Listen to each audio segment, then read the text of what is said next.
আল্লাহ রাসূল সাল্লাল্লাহু আলাইহি সাল্লাম বলেন, আল্লাহ রাব্বুল আলামিন আরাফার দিনে মানুষদেরকে এত বেশি জাহান্নাম থেকে মুক্তি দেয়, এই পরিমাণ জাহান্নাম থেকে মুক্তি আল্লাহ তাআলা অন্য কোনো দিন দেন না।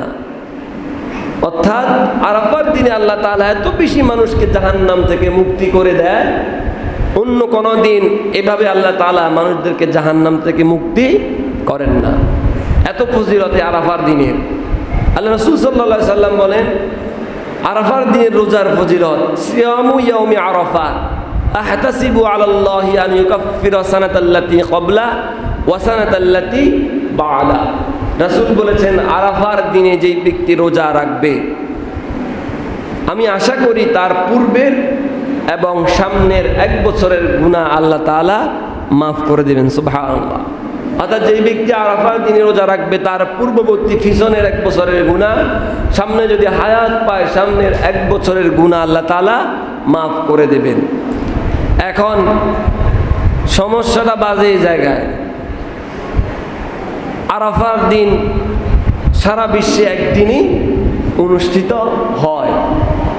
পৃথিবীর ভিন্ন ভিন্ন জায়গায় কি আরাফা প্রতিদিন হয়? কথা বলেন না, হয় না। আরাফা একদিনই অনুষ্ঠিত হয়, সেটা হলো 9 জিলহজ। এখন আল্লাহ রাসূল সাল্লাল্লাহু আলাইহি সাল্লাম বলছেন, আরাফার দিনে রোজা রাখার জন্য যে ব্যক্তি আরাফার রোজা রাখবে, তার সামনের পিছনের 2 বছরের গুনাহ মাফ করা হবে।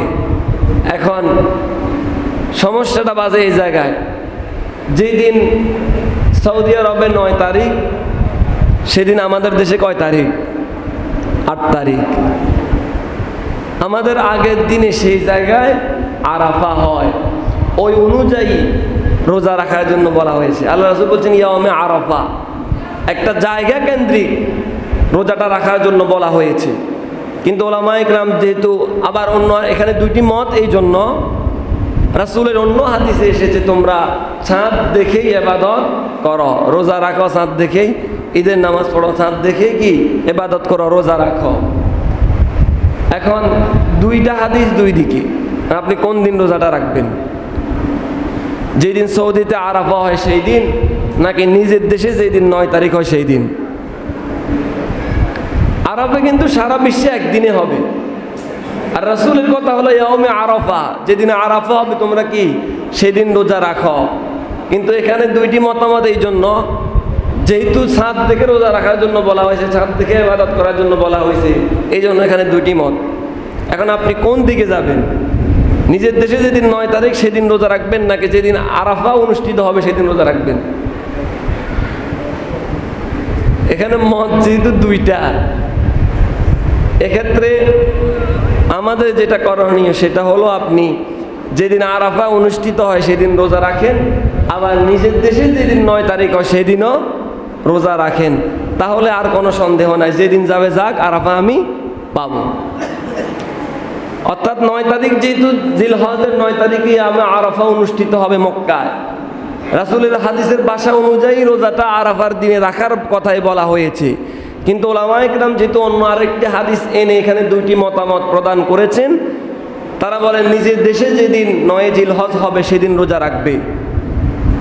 সমস্যাটা বাজে এই জায়গায়। এখন আমাদের যেটা করণীয়, কোনোটা আমাদের বাদ দেওয়া দরকার নাই, 2টা মতই যেহেতু আছে, 2 দিনে আমরা রোজা রাখবো, তাহলে আমরা আরাফার রোজা কি পেয়ে যাব। আবার রাসূল সাল্লাল্লাহু আলাইহি সাল্লাম কিন্তু 1 জিলহজ থেকে 9 জিলহজ পর্যন্ত টানাই কি রোজাগুলো রাখতেন। এক্ষেত্রে তাহলে আমাদের যেটা করণীয়, আরাফার রোজা যদি আমরা পেতে চাই, সেটা হবে বৃহস্পতিবারে কুরবান, তাহলে বুধবার এবং মঙ্গলবার এই 2 দিনই কি আরাফার রোজা আমরা রাখার চেষ্টা করব। তাহলে আরাফা আর আমাদের থেকে মিস হবে না।